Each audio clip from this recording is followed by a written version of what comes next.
Assalamualaikum warahmatullahi wabarakatuh dan selamat siang anak-anakku semua. Tidak terasa sekarang kita telah memasuki hari keempat MPLS ini. Sebelum kita memasuki materi, saya akan memperkenalkan diri dulu. Nama saya Harnani Turang sebagai guru bimbingan dan konseling di SMA Negeri 2 Parepare. Sekarang kita masuk pada materi kali ini, yaitu pendidikan keluarga. Jadi, pertama-tama kita akan membahas tentang apa itu keluarga. Keluarga adalah unit terkecil dari masyarakat yang terdiri dari kepala keluarga dan beberapa orang yang berkumpul dan tinggal di suatu tempat di bawah satu atap dalam keadaan saling ketergantungan. Contohnya,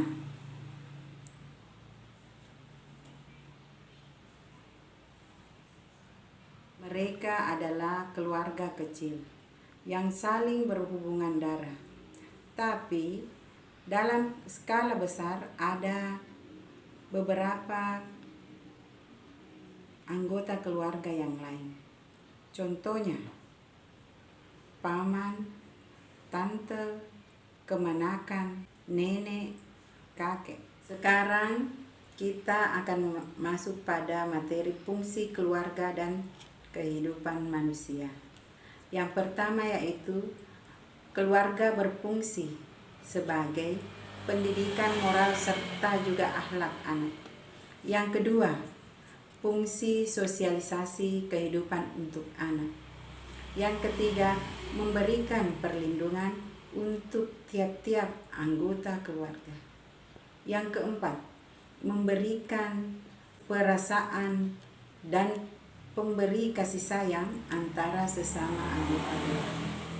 Yang kelima, memberikan pendidikan dan juga pemahaman ilmu serta juga pendidikan agama. Dan yang keenam adalah sebagai penyedia dari kebutuhan ekonomi untuk anggota keluarganya. Sekarang kita masuk pada ciri-ciri keluarga. Ciri-ciri keluarga di sini ada 4, yaitu pertama, suatu keluarga terdiri atau terbentuk dari orang-orang yang mempunyai hubungan darah atau juga adopsi. Yang kedua, semua anggota keluarga hidup bersama di dalam satu rumah serta juga mereka membantu suatu rumah tangga.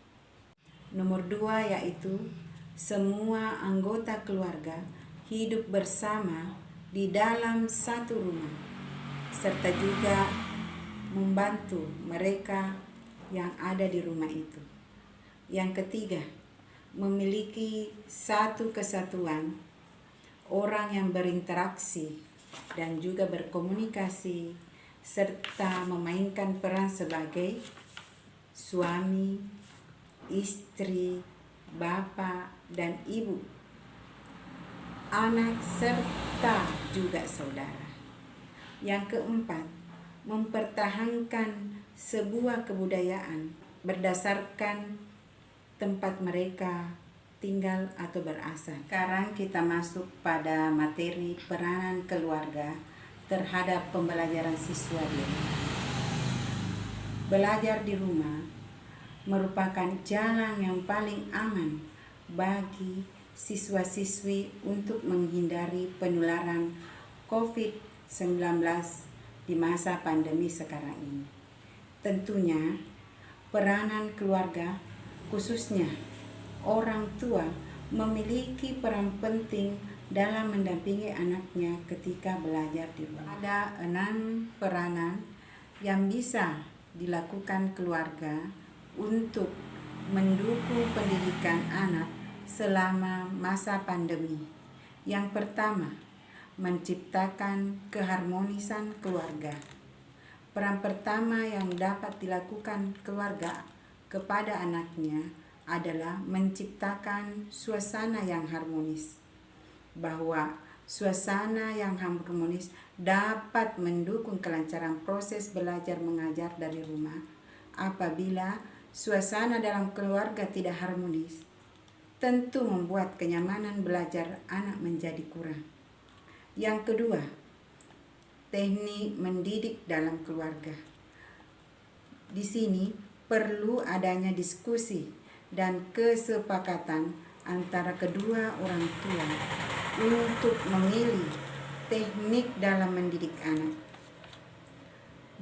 Dengan adanya pemberian tugas antara ayah dan ibu akan membuat proses belajar mengajar di rumah juga akan berjalan lancar. Yang ketiga adalah perhatian orang tua. Orang tua harus memberikan perhatian kepada anaknya selama belajar di rumah. Dengan begitu, orang tua dapat mengetahui perkembangan pendidikan anaknya.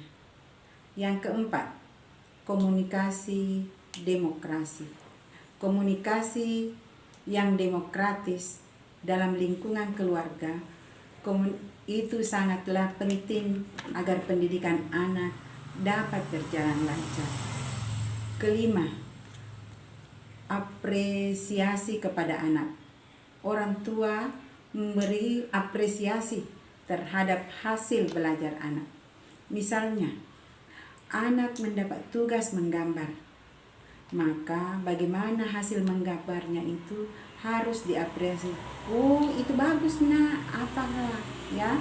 Yang keenam, partisipasi orang tua. Di sini diharapkan para orang tua bisa berpartisipasi dalam kegiatan anak dengan sekolah. Keenam adalah partisipasi orang tua.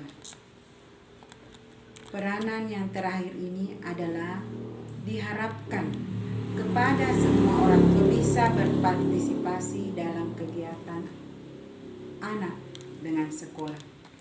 Walaupun kedua orang tua memiliki kesibukan masing-masing, tetap harus berpartisipasi untuk membantu proses belajar mengajar anak selama di rumah sehingga dapat meningkatkan prestasi belajar anak tersebut. Mereka harus mengetahui apakah tugas mereka sudah selesai atau belum, apakah mereka sudah mengumpulkan tugas-tugas yang diberikan kepadanya dari guru mata pelajaran. Demikianlah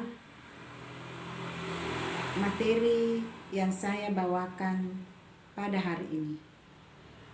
Yang terpenting adalah kerjasama orang tua dengan sekolah anaknya. Assalamualaikum. Silakan menjawab pertanyaan yang saya berikan berikut ini. Jangan lupa ikuti protokol kesehatan, pakai masker, menjaga jarak, cuci tangan, dan memakai hand sanitizer.